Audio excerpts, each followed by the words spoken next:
ਅੱਜ ਦਰਿਆਵਾਂ ਦੀ ਮਿੱਟੀ ਤੈਨੂੰ ਆਜ਼ਾਦ ਆਖਦੀ, ਦਰਿਆਵਾਂ ਦੀ ਮਿੱਟੀ ਤੈਨੂੰ ਜੀਆਂ ਨੂੰ ਆਖਦੀ। ਆਸ਼ਕ ਵਲੀ ਨਵਾਬ ਸਿਕੰਦਰ ਸਾਰੇ ਕਿਸਨੇ ਦੀ ਗੱਲ ਭੁੱਲਣ ਨਾ।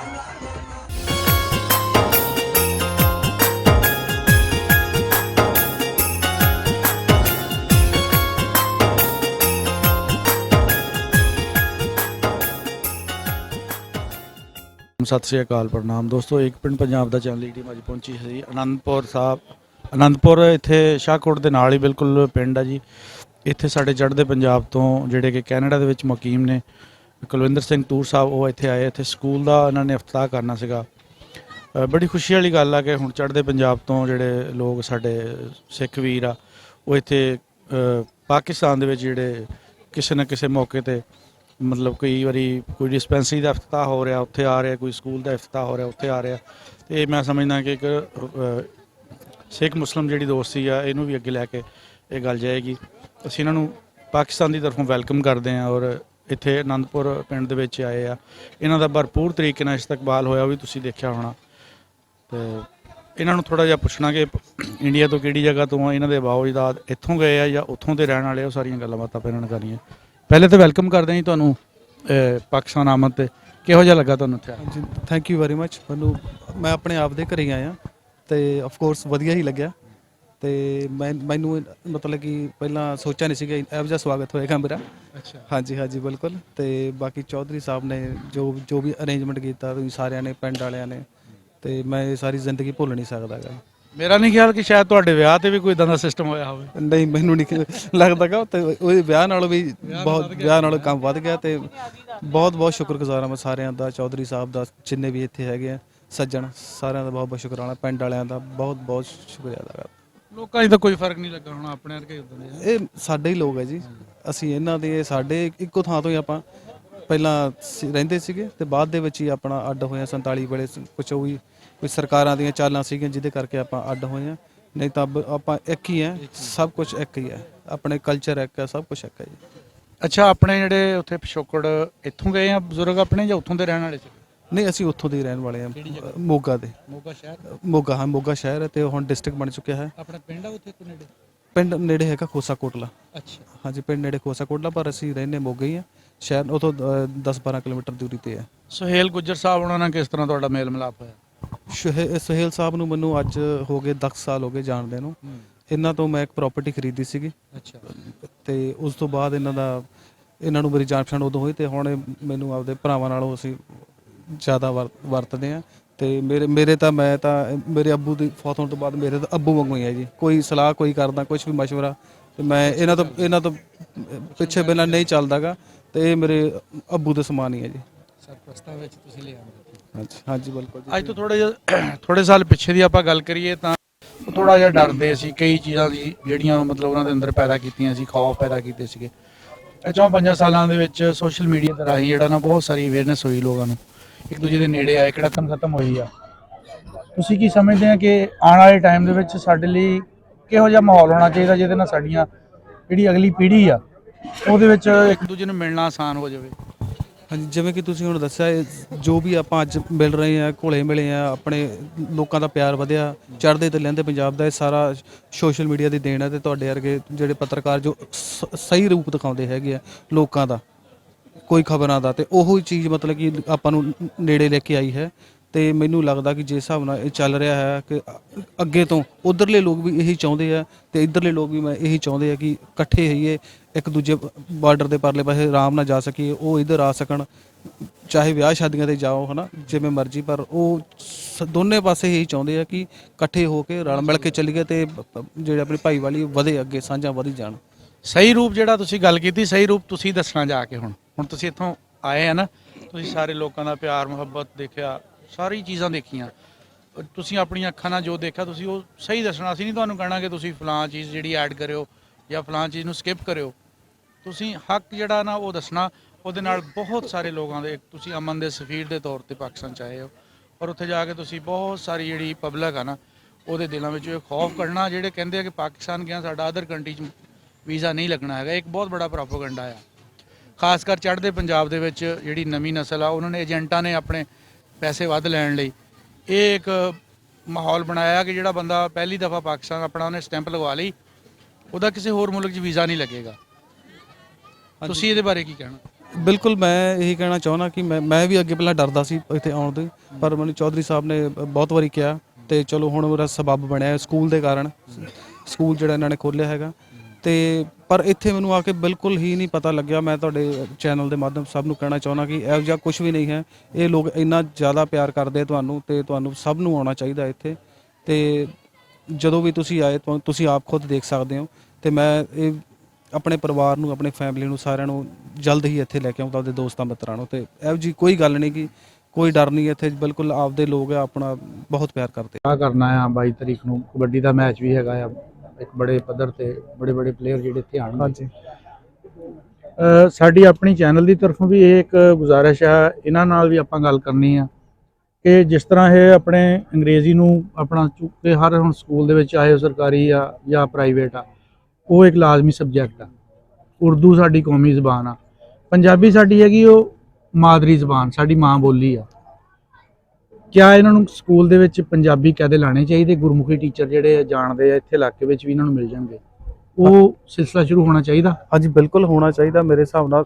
ਉਧਰਲੇ ਪਾਸੇ ਵੀ ਇੱਧਰਲੇ ਪਾਸੇ ਵੀ, ਫਿਰ ਪਿਆਰ ਹੋਰ ਵਧੇਗਾ ਜਦੋਂ ਉਹਨਾਂ ਨੂੰ ਪੰਜਾਬੀ ਆਉਂਦੀ ਹੈ ਜਾਂ ਉਧਰ ਜਾਣਗੇ, ਆਪਣੇ ਕੁਝ ਸਾਈਨ ਬੋਰਡ ਪੜ੍ਹਨਾ ਹੈ, ਕੁਝ ਵੀ ਕਰਨਾ, ਤੇ ਇਹਦੇ ਨਾਲ ਪਿਆਰ ਮੁਹੱਬਤ ਹੋਰ ਜ਼ਿਆਦਾ ਵਧੇਗੀ, ਘਟੇਗੀ ਨਹੀਂ। ਸਗੋਂ ਇਹਦਾ ਸਭ ਤੋਂ ਬੜਾ ਫਾਇਦਾ ਇਹ ਹੋਣਾ ਕਿ ਜਿਹੜੇ ਅਦਬ ਦੀਆਂ ਕਿਤਾਬਾਂ ਲਿਖੀਆਂ ਗਈਆਂ ਆ, ਜਿਹੜੀਆਂ ਚੜ੍ਹਦੇ ਪੰਜਾਬ ਵਾਲਿਆਂ ਨੇ ਲਿਖੀਆਂ ਗੁਰਮੁਖੀ ਦੇ ਵਿੱਚ, ਰਸਮੁਲ ਖਤ ਦਾ ਹੀ ਫਰਕ ਆ, ਹਾਂਜੀ, ਬੋਲਣ ਵਿੱਚ ਇੱਕੋ ਜਿਹੀ ਆ। ਬੋਲਣ ਦੀ ਇੱਕੋ ਜਿਹੀ ਆ। ਸਾਡੇ ਜਿਹੜੀ ਉਹਨੂੰ ਸ਼ਾਹਮੁਖੀ ਕਹਿੰਦੇ ਆ, ਉਹ ਸ਼ਾਹਮੁਖੀ ਜਿਹੜੀ ਆ ਉਹ ਨਹੀਂ ਪੜ੍ਹ ਸਕਦੇ ਅਸੀਂ। ਉਹਨਾਂ ਦਾ ਜਿਹੜਾ ਅਦਬ ਆ ਜ਼ਬਾਨ ਦੀ, ਉਹ ਰਸਮੁਲ ਖਤ ਦੀ ਵਜ੍ਹਾ ਤੋਂ ਅਸੀਂ ਉਹ ਨਹੀਂ ਪੜ੍ਹ ਸਕਦੇ। ਬਹੁਤ ਜ਼ਿਆਦਾ ਮਹਿਰੂਮੀ ਆ। ਬੜੀਆਂ ਅੱਛੀਆਂ ਕਿਤਾਬਾਂ ਲਿਖੀਆਂ, ਹਿਕਮਤ ਦੀਆਂ ਕਿਤਾਬਾਂ, ਸ਼ਾਇਰੀ ਦੀਆਂ ਕਿਤਾਬਾਂ, ਅਦਬ ਦੀਆਂ ਕਿਤਾਬਾਂ, ਜਿਹੜੀਆਂ ਸਿਰਫ ਔਰ ਸਿਰਫ ਰਸਮੁਲ ਖਤ ਦੀ ਵਜ੍ਹਾ ਤੋਂ ਅਸੀਂ ਉਹ ਤੋਂ ਫਾਇਦਾ ਨਹੀਂ ਲੈ ਸਕਦੇ। ਮੇਰਾ ਆਪਣੇ ਚੈਨਲ ਦੇ ਰਾਹੀਂ ਇਹੀ ਇਹਨਾਂ ਭਾਈਆਂ ਅੱਗੇ ਅਪੀਲ ਆ ਕਿ ਇਹ ਜਿਹੜਾ ਗੁਰਮੁਖੀ ਦਾ ਕਾਇਦਾ ਨਾ, ਅਗਰ ਇਹਨਾਂ ਨੂੰ ਨਹੀਂ ਮਿਲਦੇ ਅਸੀਂ ਇਹਨਾਂ ਨੂੰ ਕਾਇਦੇ ਵੀ ਮੰਗਾ ਦਿਆਂਗੇ, ਲੇਕਿਨ ਇਹ ਛੋਟਾ ਜਿਹਾ ਭਾਵੇਂ 20 ਮਿੰਟ ਦਾ ਇੱਕ ਪੀਰੀਅਡ ਰੱਖਣ। ਇਹਨਾਂ ਨੂੰ ਗੁਰਮੁਖੀ ਵੀ ਜਿਹੜੀ ਨਾ ਆਪਣੇ ਸਕੂਲ ਦੇ ਵਿੱਚ ਸਿਖਾਉਣੀ ਚਾਹੀਦੀ ਹੈ ਜੀ। ਬਾਕੀ ਅਸੀਂ ਹੁਣ ਗੱਲ ਕਰਾਂਗੇ ਸੇਲ ਗੁੱਜਰ ਸਾਹਿਬ ਹੋਣਾ ਨਾਲ। ਸਾਡੇ ਨਾਲ ਜੀ ਸੇਲ ਗੁੱਜਰ ਸਾਹਿਬ ਬੈਠੇ ਆ, ਇਹਨਾਂ ਦਾ ਤਾਲੁਕ ਸ਼ਾਹਕੋਟ ਦੇ ਨਾਲ ਆ ਤੇ ਕਾਫੀ ਸਾਲਾਂ ਤੋਂ ਜਿਹੜਾ ਇਹ ਕੈਨੇਡਾ ਵਿੱਚ ਮੁਕੀਮ ਆਪਣਾ ਬਿਜ਼ਨਸ ਕਰਦੇ, ਅੱਛਾ ਖਾਸਾ ਮਾਸ਼ਾਅੱਲਾ ਇਹਨਾਂ ਦਾ ਬਿਜ਼ਨਸ ਆ। ਸਕੂਲ ਬਣਾਇਆ ਇਹਨਾਂ ਨੇ, ਮੇਰੇ ਖਿਆਲ ਕੋ 15 ਕਰੋੜ ਦੀ ਲਾਗਤ ਦੇ ਨਾਲ ਸਕੂਲ ਬਣਿਆ, ਇੱਕ ਬੜਾ ਸਕੂਲ। ਤੇ ਉਹਦੇ ਵਿੱਚ ਇਹਨਾਂ ਨੇ ਇਫਤਤਾਹ ਲਈ ਸੱਦੇ ਸੀ ਸਾਡੇ ਚੜ੍ਹਦੇ ਪੰਜਾਬ ਵਾਲੇ ਜਿਹੜੇ ਵੀਰ ਆ, ਸਾਡੇ ਕੁਲਵਿੰਦਰ ਸਿੰਘ ਹੁਣੀ ਤੂਰ। ਕਿੱਦਾਂ ਖਿਆਲ ਆਇਆ ਕਿ ਆਪਾਂ ਨੂੰ ਸਕੂਲ ਬਣਾਉਣਾ ਚਾਹੀਦਾ, ਔਰ ਇਹਦੇ ਵਿੱਚ ਕੀ ਤੁਹਾਡੇ ਮਨਸੂਬਾਬੰਦੀ ਕੀ ਹੈ ਵੀ ਕਿਸ ਤਰ੍ਹਾਂ ਦੀ ਤਾਲੀਮ ਨੂੰ ਅੱਗੇ ਲੈ ਕੇ ਆਉਣਾ? ਹਾਂਜੀ, ਇਹ ਜੀ ਅਸੀਂ ਆਪਣਾ ਸਕੂਲ ਦਾ ਪ੍ਰੋਜੈਕਟ ਜਿਹੜਾ ਇਹ 2012 ਤੋਂ ਸ਼ੁਰੂ ਕੀਤਾ ਸੀ। ਮੈਂ 2005 ਤੋਂ ਕੈਨੇਡਾ ਚਲਾ ਗਿਆ ਸੀ, ਉੱਥੇ ਮੇਰਾ ਬਿਜ਼ਨਸ ਸੀ। ਤੇ ਮੇਰਾ ਖਿਆਲ ਇਹ ਸੀ ਕਿ ਜਦੋਂ ਹੁਣ ਮਤਲਬ ਬਿਜ਼ਨਸ ਸੈੱਟ ਹੋ ਗਿਆ, ਸਾਰਾ ਠੀਕ ਹੋ ਗਿਆ, ਤੇ ਫਿਰ ਸਾਨੂੰ ਆਪਣੇ ਮੁਲਕ ਵਾਸਤੇ, ਆਪਣੇ ਗਾঁਵ ਵਾਸਤੇ, ਉਹਨਾਂ ਬੱਚਿਆਂ ਵਾਸਤੇ ਵੀ ਕੁਝ ਕਰਨਾ ਚਾਹੀਦਾ। ਤੇ ਸਕੂਲ ਦਾ ਪ੍ਰੋਗਰਾਮ ਇਸ ਤਰ੍ਹਾਂ ਸ਼ੁਰੂ ਹੋਇਆ ਸੀ ਕਿ ਮੈਂ ਇਹਨਾਂ ਨੂੰ ਕਿਹਾ ਸੀ ਕਿ ਗਾँव ਦੇ ਵਿੱਚ ਜਿਹੜੇ ਕੋਈ ਆਰਫਨ ਜਾਂ ਗਰੀਬ ਬੱਚੇ ਨੇ ਉਹਨਾਂ ਦੀ ਲਿਸਟ ਬਣਾਈ ਜਾਵੇ। ਤੇ ਉਹ ਅਸੀਂ ਜਦੋਂ ਲਿਸਟ ਬਣਾਈ, ਮੇਰਾ ਇਰਾਦਾ ਹੈ ਸੀ ਕਿ ਚਲੋ ਜਿਹੜੇ ਕੋਈ 25-30 ਬੱਚੇ ਹੋਣਗੇ ਉਹਨਾਂ ਨੂੰ ਅਸੀਂ ਕਿਸੇ ਅੱਛੇ ਸਕੂਲ ਤੋਂ ਤਾਲੀਮ ਹਾਸਲ ਕਰਨ ਵਾਸਤੇ ਫੀਸਾਂ ਦੇਵਾਂਗੇ। ਜਦੋਂ ਅਸੀਂ ਲਿਸਟ ਬਣਾਉਣੀ ਸ਼ੁਰੂ ਕੀਤੀ ਤਾਂ ਉਹ ਲਿਸਟ 100 ਤੋਂ ਕ੍ਰਾਸ ਕਰ ਗਈ, ਜਿੱਥੋਂ ਮੇਰੇ ਜ਼ਿਹਨ 'ਚ ਆਈਡੀਆ ਆਇਆ ਕਿ ਅਗਰ ਅਸੀਂ 100 ਬੱਚਿਆਂ ਦੀ ਫੀਸ ਦੇਣੀ ਹੈ ਤਾਂ ਅਸੀਂ ਇਹਦੇ ਵਿੱਚ ਆਪਣੇ ਟੀਚਰ ਰੱਖ ਕੇ ਉਹਨਾਂ ਨੂੰ ਤਾਲੀਮ ਕਿਉਂ ਨਾ ਦਈਏ। ਤੇ ਉਹ ਫਿਰ ਅਸੀਂ ਆਪਣੇ ਬੱਚੇ ਰੱਖ ਕੇ ਤਾਲੀਮ ਦੇਣਾ ਸ਼ੁਰੂ ਕਰ ਦਿੱਤੀ। ਉਹ 100 ਤੋਂ 200, 200 ਤੋਂ 400, ਇਸ ਟਾਈਮ ਸਾਡੇ ਕੋਲ ਤਕਰੀਬਨ ਕੋਈ 1000 ਬੱਚਾ ਜਿਹੜਾ ਵਾ ਉਹ ਤਾਲੀਮ ਯਾਫਤਾ ਹੋ ਰਿਹਾ। ਬਲਕਿ 2 ਸਾਲ ਤੋਂ ਅਸੀਂ ਐਡਮਿਸ਼ਨ ਵੀ ਨਹੀਂ ਲੈ ਪਾ ਰਹੇ, ਕਿਉਂਕਿ ਸਾਡਾ ਸਕੂਲ ਜਿਹੜਾ ਉਹ ਪਿਛਲੇ 10 ਸਾਲ ਤੋਂ ਰੈਂਟਲ ਬਿਲਡਿੰਗ ਦੇ ਚੱਲ ਰਿਹਾ। ਪਹਿਲੇ ਅਸੀਂ ਇੱਕ ਘਰ ਤੋਂ ਸ਼ੁਰੂ ਕੀਤਾ ਸੀ, ਫਿਰ 2, 3, ਹੁਣ ਇਸ ਟਾਈਮ ਸਾਡੇ ਕੋਲ 4 ਜਾਂ 5 ਘਰ ਅਸੀਂ ਕਿਰਾਏ 'ਤੇ ਲਏ ਹੋਏ ਨੇ। ਤੇ ਉਹਦੀ ਹੁਣ ਐਕਸਪੈਂਸ਼ਨ ਜਿਹੜੀ ਆ ਉਹਦੇ 'ਚ ਮੁਸ਼ਕਲ ਹੋ ਰਹੀ ਸੀ। ਤੇ ਅੱਲਾਹ ਤਾਲਾ ਨੇ ਹਿੰਮਤ ਦਿੱਤੀ, ਤੌਫੀਕ ਦਿੱਤੀ, ਤੇ ਮੈਂ ਇੱਥੇ 16 ਕਨਾਲ ਜਗ੍ਹਾ ਲੈ ਕੇ ਉਹਦੇ ਉੱਤੇ ਜਿਹੜਾ ਜਦੀਦ ਸਹੂਲੀਅਤ ਤੋਂ ਰਾਸਤਾ 15 ਕਰੋੜ ਰੁਪਏ ਦੀ ਖਤੀਰ ਰਕਮ ਖਰਚ ਕਰਕੇ ਫੁੱਲੀ ਏਅਰ ਕੰਡੀਸ਼ਨਡ ਕੈਂਪਸ, ਜਿਹੜਾ ਕਿ ਸ਼ਾਹਕੋਟ ਦੇ ਏਰੀਏ ਦੇ ਵਿੱਚ ਪਹਿਲਾ ਫੁੱਲੀ ਏਅਰ ਕੰਡੀਸ਼ਨਡ ਕੈਂਪਸ ਹੋਏਗਾ। ਉਹਦੇ ਵਿੱਚ ਜਦੀਦ ਕੰਪਿਊਟਰ ਲੈਬਸ ਔਰ ਜਦੀਦ ਸਹੂਲੀਅਤ ਦੇ ਨਾਲ ਰਾਸਤਾ ਕੁਸ਼ਾਦਾ ਕੈਂਪਸ, ਕਿਉਂਕਿ ਬਣਾਇਆ ਹੀ ਸਕੂਲ ਦੇ ਪਰਪਸ ਨਾਲ ਗਿਆ। ਇਸ ਵਾਸਤੇ ਸਾਰੇ ਕਲਾਸਰੂਮਾਂ ਦੇ ਵਿੱਚ ਇਸ ਚੀਜ਼ ਦਾ ਖਾਸ ਖਿਆਲ ਰੱਖਿਆ ਗਿਆ ਕਿ ਉਹਨਾਂ ਦੇ ਵਿੱਚ ਜਿਹੜਾ ਉਹ ਖਿੜਕੀਆਂ ਔਰ ਵੈਂਟੀਲੇਸ਼ਨ ਔਰ ਹਵਾ ਦਾ ਜਿਹੜਾ ਉਹ ਨਿਕਾਸ ਹੋ ਸਕੇ। ਮੇਰਾ ਖਿਆਲ ਹੈ ਕਿ ਇਸ ਤਰ੍ਹਾਂ ਦਾ ਜਦੀਦ ਕੈਂਪਸ ਇਸ ਜ਼ਿਲ੍ਹੇ ਦੇ ਵਿੱਚ ਵੀ ਸ਼ਾਇਦ ਕੋਈ ਨਾ ਹੋਵੇ। ਫਿਰ ਅਸੀਂ ਸਟਾਫ ਦੇ ਵਾਸਤੇ ਵੀ ਸਾਡੀਆਂ ਸੈਲਰੀਜ਼ ਜਿਹੜੀਆਂ ਨੇ, ਕਿਉਂਕਿ ਸਾਡਾ ਮਕਸਦ ਪੈਸੇ ਕਮਾਉਣਾ ਨਹੀਂ ਹੈ ਬਲਕਿ ਖਿਦਮਤ ਕਰਨਾ। ਇਸ ਵਾਸਤੇ ਅਸੀਂ ਸਕੂਲ ਦੀਆਂ ਟੀਚਰਾਂ ਦੀ ਸੈਲਰੀ ਜਿਹੜੀ ਹੈ ਉਹ ਵੀ ਅਸੀਂ ਆਮ ਸਕੂਲਾਂ ਦੇ ਨਾਲੋਂ ਜਿਹੜਾ ਵਾ ਉਹ ਬਹੁਤ ਜ਼ਿਆਦਾ ਦੇ ਰੱਖੀ ਹੋਈ ਹੈ, ਜਿਹਦੀ ਵਜ੍ਹਾ ਤੋਂ ਜਿੰਨਾ ਵੀ ਅੱਛਾ ਸਟਾਫ ਆ ਉਹਦੀ ਪਹਿਲੀ ਪ੍ਰੈਫਰੈਂਸ ਹੁੰਦੀ ਹੈ ਕਿ ਉਹ ਕੰਟਰੀ ਸਕੂਲ ਦੇ ਵਿੱਚ ਹੀ ਆਵੇ। ਔਰ ਅਲਹਮਦੁਲਿਲਾ ਇਸ ਇਲਾਕੇ ਦੇ ਵਿੱਚ ਕੰਟਰੀ ਸਕੂਲ ਜਿਹੜਾ ਵਾ ਉਹਦਾ ਇੱਕ ਨਾਮ ਹੈ, ਇੱਕ ਮਿਆਰ ਹੈ, ਔਰ ਲੋਕ ਉਹ ਤੋਂ ਮੁਸਤਫੀਦ ਹੋ ਰਹੇ ਨੇ। ਅੱਛਾ ਸੋਹੇਲ ਸਾਹਿਬ, ਆਪਣੇ ਬਜ਼ੁਰਗਾਂ ਦੇ ਬਾਰੇ ਦੱਸੋ, ਇੱਥੋਂ ਦੇ ਰਹਿਣ ਵਾਲੇ ਸੀ ਜਾਂ ਕਿ ਇੰਡੀਆ ਤੋਂ ਆਏ ਸੀ? ਜੀ ਮੇਰੇ ਵਾਲਦ ਸਾਹਿਬ ਦੀ ਪੈਦਾਇਸ਼ ਜਿਹੜੀ ਉਹ ਪਾਕਿਸਤਾਨ 'ਚ ਹੀ ਹੋਈ ਸੀ, ਲੇਕਿਨ ਮੇਰੇ ਦਾਦਾ ਜੀ ਜਿਹੜੇ ਸੀ ਉਹ ਇੰਡੀਆ ਤੋਂ ਹੀ ਮਾਈਗ੍ਰੇਟ ਹੋ ਕੇ ਆਏ ਸੀ। ਸਾਡਾ ਜ਼ਿਲ੍ਹਾ ਸੀ ਲੁਧਿਆਣਾ, ਔਰ ਪਿੰਡ ਨੌਲੜੀ, ਉਹਨੂੰ ਮਤਲਬ ਪੰਜਾਬੀ 'ਚ ਲਲੌੜੀ ਕਹਿੰਦੇ ਹੁੰਦੇ ਸੀ। ਹਾਂਜੀ, ਨੌਲੜੀ। ਉਹ ਐਸ਼ ਹੁਣੀ ਵੀ ਉੱਥੋਂ ਦੇ ਹੀ ਜੀ ਬਿਲਕੁਲ, ਉਹ ਐਸ਼ ਹੁਣੀ ਸਾਡੇ ਰਿਸ਼ਤੇਦਾਰ ਨੇ ਜੀ। ਅੱਛਾ ਅੱਛਾ। ਹਾਂਜੀ ਬੜਾ ਉਹ ਤਾਂ ਜੀ ਪਿੰਡ ਨੌ ਲੜੀ ਲਲੌੜੀ ਵੀ ਕਹਿੰਦੇ ਆ ਜੀ, ਲਲੌੜੀ ਬਿਲਕੁਲ। ਉਹ ਪਿੰਡ ਵਿੱਚ ਤਾਂ ਬਹੁਤ ਜ਼ਿਆਦਾ ਸ਼ਹਾਦਤਾਂ ਮੇਰੇ ਖਿਆਲ ਉਹਨਾਂ ਨੂੰ ਜਿਹੜੇ ਸਾਕ ਸੀ ਸ਼ਾਇਦ ਉਹਨਾਂ ਦਾ ਜੀ, ਇਹ ਸਾਕ ਉਹ ਉਹਨਾਂ ਆਪਣਾ ਨੂੰ ਇੱਕ ਕੀ ਮੈਜਿਸਟਰੇਟ ਦਾ ਵੀ ਮੈਜਿਸਟ੍ਰੇਟ, ਆਨਰੇਰੀ ਮੈਜਿਸਟ੍ਰੇਟ ਹਾਂਜੀ, ਸਨ ਜੀ। ਉਹਨਾਂ ਉਹ ਦਾ ਸਾਡੇ ਵੀ। ਬਜ਼ੁਰਗ ਨੇ, ਆਪਣਾ ਜਿਹੜਾ ਇਸਾਕ ਸਾਹਿਬ ਜਿਹੜੇ ਨੇ, ਅੱਛਾ, ਅੰਕਲ ਐਸ਼ ਜਿਹੜੇ ਨੇ, ਉਹ ਮਤਲਬ ਸਾਡੇ ਰਿਲੇਟਿਵਸ ਨੇ, ਤੇ ਉਹ ਸਾਰੇ ਮਤਲਬ ਉਧਰ ਹੀ ਰਹਿ ਗਏ ਸੀ। ਹਾਂਜੀ। ਤੇ ਇੱਧਰ ਆਪਣਾ ਜਿਹੜਾ ਵਾ ਸਿਰਫ ਮੇਰੇ ਇੱਕ ਦਾਦਾ ਜੀ ਸੀ ਤੇ ਇੱਕ ਉਹਨਾਂ ਦੇ ਚਾਚਾ ਜੀ ਸੀ। ਪੂਰੀ ਫੈਮਿਲੀ ਦੇ ਵਿੱਚੋਂ ਸਿਰਫ 2 ਹੀ ਆਏ ਸੀ ਆਪਣਾ ਇੱਧਰ ਜਿਹੜੇ ਮਾਈਗ੍ਰੇਟ ਹੋ ਕੇ। ਫਿਰ ਇੱਧਰ ਆ ਕੇ ਮਤਲਬ ਇਹਨਾਂ ਦੋਨਾਂ ਨੇ ਫਿਰ ਦੁਬਾਰਾ ਸ਼ਾਦੀਆਂ ਕੀਤੀਆਂ। ਇਹਨਾਂ ਦੇ ਬੱਚੇ ਸੀ ਜਿਹੜੇ ਉੱਧਰ ਹੀ ਸ਼ਹੀਦ ਹੋ ਗਏ। ਲਲੌੜੀ ਉਹ ਪਿੰਡ ਆ ਮੇਰੇ ਖਿਆਲ ਜਿੱਥੇ ਕਮੋਬੇਸ਼ 4,500 ਜਿਹੜਾ ਬੰਦਾ ਸ਼ਹੀਦ ਹੋਇਆ ਸੀ। ਉਹ ਇੰਨਾ ਪਿੰਡ ਇਸੇ ਪਿੰਡ ਦਾ ਬੰਦਾ ਨਹੀਂ ਸੀ, ਆਲੇ ਦੁਆਲੇ ਦੇ ਪਿੰਡ ਦੇ ਜਿਹੜੇ ਜਿੰਨੇ ਵੀ ਪਿੰਡ ਉੱਥੇ ਇਕੱਠੇ ਹੋ ਗਏ ਸੀਗੇ, ਕਿਉਂਕਿ ਇਹ ਬੜਾ ਘਰ ਸੀਗਾ।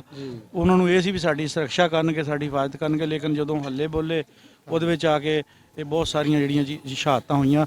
ਔਰ ਉਹਨਾਂ ਦਾ ਸਦਾ ਵਰਤ ਲੱਗਾ ਹੁੰਦਾ ਸੀਗਾ, ਮੁਸਲਮਾਨਾਂ ਲਈ ਵੱਖਰਾ ਤੇ ਸਿੱਖਾਂ ਲਈ, ਹਿੰਦੂਆਂ ਲਈ ਵੱਖਰਾ ਹੁੰਦਾ ਸੀ। ਜੀ ਬਿਲਕੁਲ ਜੀ, ਇਹ ਸਾਰੀਆਂ ਆਪਣਾ ਜਿਹੜਾ ਮਤਲਬ ਇਹ ਚੀਜ਼ਾਂ ਗੱਲਾਂ ਤੁਹਾਡੇ ਜਿਹੜੀਆਂ ਨਾਲ ਪਿੱਛੋਂ ਹੀ ਜੁੜੀਆਂ ਆ ਹਾਂਜੀ, ਇਹ ਪਿੱਛੋਂ ਜੁੜੀਆਂ ਆ ਰਹੀਆਂ। ਬਿਲਕੁਲ ਜੀ, ਖਿਦਮਤ ਵਾਲੀਆਂ ਜਿਹੜੀਆਂ ਨੇ ਉਹ ਤੇ ਨਸਲ ਦਰ ਨਸਲ ਹੀ ਚੱਲੀਆਂ ਆ ਰਹੀਆਂ ਨੇ।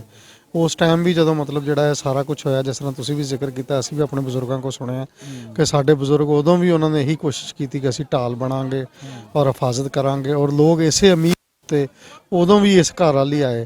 ਔਰ ਅੱਜ ਵੀ ਅੱਲਾਹ ਤਾਲਾ ਨੇ ਇਹ ਸਾਨੂੰ ਆਪਣਾ ਜਿਹੜਾ ਸਾਦਤ ਬਖਸ਼ੀ ਹੋਈ ਹੈ ਕਿ ਅੱਜ ਵੀ ਇਹ ਸਾਡਾ ਘਰਾਣਾ ਜਿਹੜਾ ਵਾ ਉਹ ਖਿਦਮਤ ਖਲਕ ਵਾਸਤੇ ਜਿਹੜਾ ਵਾ ਅਲਹਮਦੁਲਿਲਾ ਕੋਸ਼ਿਸ਼ ਕਰ ਰਿਹਾ। ਬਿਲਕੁਲ ਜੀ, ਇਹ ਤਾਂ ਇੱਕ ਨਵਾਬੀ ਘਰਾਣਾ ਸੀਗਾ, ਇਹਨਾਂ ਦਾ ਇੱਕ ਬੜਾ ਮਕਾਮ ਆ, ਬੜਾ ਇਹਨਾਂ ਦਾ ਨਾਂ ਆ।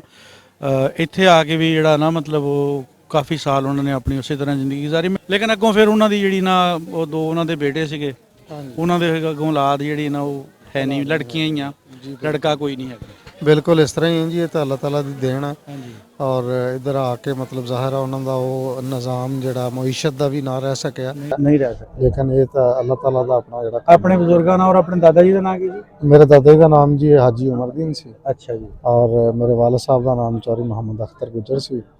ਤੇ ਵਾਲਦ ਸਾਹਿਬ ਨੇ ਵੀ ਇਸ ਇਲਾਕੇ ਦੀ ਜੀ ਆਪਣੀ ਪੂਰੀ ਜ਼ਿੰਦਗੀ ਦੇ ਵਿੱਚ ਜਿੰਨੀ ਹੋ ਸਕੀ ਉਹਨਾਂ ਨੇ ਆਪਣੇ ਰਿਸੋਰਸਿਸ ਵਸਾਇਲ ਦੇ ਮੁਤਾਬਕ ਬਹੁਤ ਜ਼ਿਆਦਾ ਖਿਦਮਤ ਕੀਤੀ।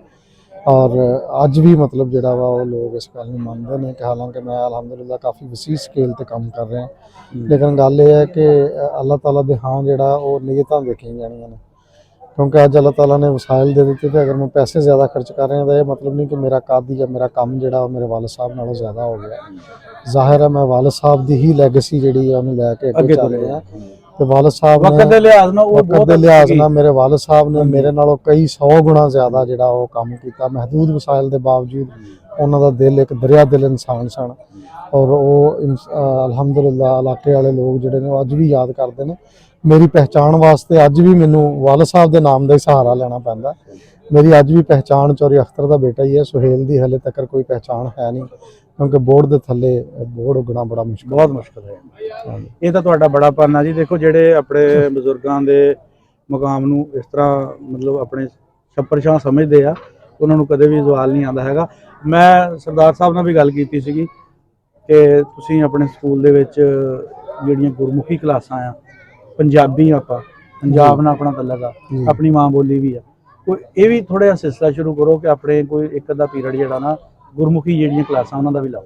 ਜੀ ਜ਼ਰੂਰ ਜੀ। ਆਪਣਾ ਅਸੀਂ ਪਹਿਲੇ ਇੱਥੇ ਐਡਾ ਟ੍ਰੈਂਡ ਨਹੀਂ ਸੀ ਹੈ ਇਸਲਾਮੀ ਕਲਾਸਾਂ ਦਾ, ਤੇ ਸਾਡਾ ਵਾਹਿਦ ਸਕੂਲ ਹੈ ਜਿੱਥੇ ਅਸੀਂ ਬਕਾਇਦਾ ਕਾਰੀ ਰੱਖ ਕੇ ਇੱਕ ਪੀਰੀਅਡ ਮੈਂ ਉਹਨਾਂ ਨੂੰ ਕਿਹਾ ਸੀ ਕਿ ਡੈਡੀਕੇਟ ਕਰਨਾ, ਜਿਹਦੇ 'ਚ ਅਸੀਂ ਕੁਰਾਨ ਪਾਕ ਤਰਜਮੇ ਦੇ ਨਾਲ ਪੜ੍ਹਾਉਣਾ ਸ਼ੁਰੂ ਕੀਤਾ, ਤਾਂ ਕਿ ਲੋਕਾਂ ਨੂੰ ਆਪਣਾ ਮਤਲਬ ਬਗੈਰ ਕਿਸੇ ਫਿਰਕੇ ਤੋਂ, ਬਗੈਰ ਕਿਸੇ ਵਜ੍ਹਾ ਤੋਂ, ਕਿਉਂਕਿ ਸਾਡਾ ਫਿਰਕੇ ਜਿੰਨੇ ਵੀ ਹੋਣ ਕੁਰਾਨ ਤੇ ਇੱਕ ਹੀ ਹੈ, ਕਿਤਾਬ ਤੇ ਇੱਕ ਹੀ ਹੈ, ਤੇ ਅਸੀਂ ਉਹ ਤਰਜਮੇ ਦੇ ਨਾਲ ਇੱਥੇ ਪੜ੍ਹਾਉਣਾ ਸ਼ੁਰੂ ਕੀਤਾ। ਹੁਣ ਅਸੀਂ ਇਨਸ਼ਾਅੱਲਾ ਤਾਲਾ ਜਿਹੜਾ ਇਹ ਲੈਂਗੁਏਜ ਦੇ ਬਾਰੇ ਵੀ ਜਿਹੜਾ ਵਾ ਉਹ ਫੋਰਸ ਤੇ ਨਹੀਂ ਕਰ ਸਕਦੇ, ਲੇਕਿਨ ਅਸੀਂ ਪੰਜਾਬੀ ਦੀ ਇੱਕ ਆਪਸ਼ਨਲ ਸਬਜੈਕਟ ਦੇ ਤੌਰ ਤੇ ਇਹਦੇ ਜਿਹੜਾ ਵਿੱਚ ਜਿਹੜਾ ਬੰਦਾ ਖੁਆਇਸ਼ਮੰਦ ਹੋਊਗਾ ਉਹ ਅਟੈਂਡ ਕਰ ਲਵੇ। ਜੀ ਬਿਲਕੁਲ, ਅਸੀਂ ਉਹ ਆਫਰ ਕਰਾਂਗੇ ਜੀ। ਜਿਹੜੇ ਵੀ ਆਪਣਾ ਉਹਦੇ ਚ ਖਾਸ਼ਮੰਦ ਹੋਣਗੇ ਅਸੀਂ ਉਹਨਾਂ ਨੂੰ ਆਪਣਾ ਮਤਲਬ ਡੈਫੀਨੇਟਲੀ ਉਹ ਕਰਵਾਵਾਂਗੇ।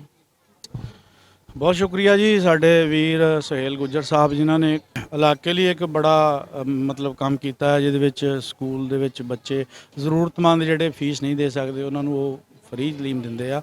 ਔਰ ਮੈਂ ਸਮਝਦਾ ਇੱਕ ਫਰਦੇ ਵਾਹਦ ਐਡਾ ਵੱਡਾ ਕੰਮ ਕਰ ਸਕਦਾ ਅਗਰ ਗੌਰਮੈਂਟਾਂ ਦੀਆਂ ਸੋਚਾਂ ਹੋਣ ਕਿ ਅਸੀਂ ਆਪਣੀ ਪਬਲਿਕ ਨੂੰ ਫੇਵਰ ਦੇਣੀ ਆ, ਸਹੂਲਤ ਦੇਣੀ ਆ, ਤੇ ਉਹਨਾਂ ਲਈ ਤਾਂ ਬਿਲਕੁਲ ਹੀ ਮੁਸ਼ਕਲ ਨਹੀਂ ਹੈਗਾ। ਬਾਕੀ ਮੈਂ ਆਪਣੇ ਚੈਨਲ ਦੇ ਰਾਹੀਂ ਇਹ ਗੁਜ਼ਾਰਿਸ਼ ਕਰਾਂਗਾ ਹਰ ਉਸ ਬੰਦੇ ਲਈ ਜਿਹੜਾ ਬਾਹਰ ਸੈੱਟ ਆ ਜਾਂ ਪਾਕਿਸਤਾਨ ਦੇ ਵਿੱਚ ਉਹਦਾ ਕਾਰੋਬਾਰ ਸੈੱਟ ਆ, ਉਹ ਆਪਣੇ ਇਲਾਕੇ ਲਈ ਕੁਛ ਨਾ ਕੁਛ ਜਿਹੜਾ ਨਾ ਇਸ ਤਰ੍ਹਾਂ ਦਾ ਉਹਨੂੰ ਜ਼ਰੂਰ ਕਰਨਾ ਚਾਹੀਦਾ। ਕੋਈ ਡਿਸਪੈਂਸਰੀ ਬਣਾ ਦਿਓ, ਕੋਈ ਬੱਚਿਆਂ ਦਾ ਸਿਲਾਈ ਸਕੂਲ ਬਣਾ ਦੇਣ, ਜਾਂ ਕੋਈ ਇਸ ਤਰ੍ਹਾਂ ਦੀਆਂ ਹੋਰ ਜਿਹੜੀਆਂ ਐਕਟੀਵਿਟੀਜ਼ ਜਿਹਦੇ ਵਿੱਚ ਬਰਾਏ ਰਾਸਤ ਕਰੀਬ ਆਵਾਮ ਨੂੰ ਫਾਇਦਾ ਹੁੰਦਾ ਹੋਵੇ, ਉਹ ਕੰਮ ਕਰਨੇ ਚਾਹੀਦੇ ਆ ਜੀ। ਇਨਸ਼ਾਅੱਲਾ ਜੀ ਫਿਰ ਕਿਸੇ ਹੋਰ ਪ੍ਰੋਗਰਾਮ 'ਚ ਕਿਸੇ ਨਵੀਂ ਵੀਡੀਓ ਨਾਲ ਤੁਹਾਡੀ ਖਿਦਮਤ 'ਚ ਹਾਜ਼ਰ ਹੋਵਾਂਗੇ ਜੀ। ਰੱਬ ਰਾਖਾ ਜੀ।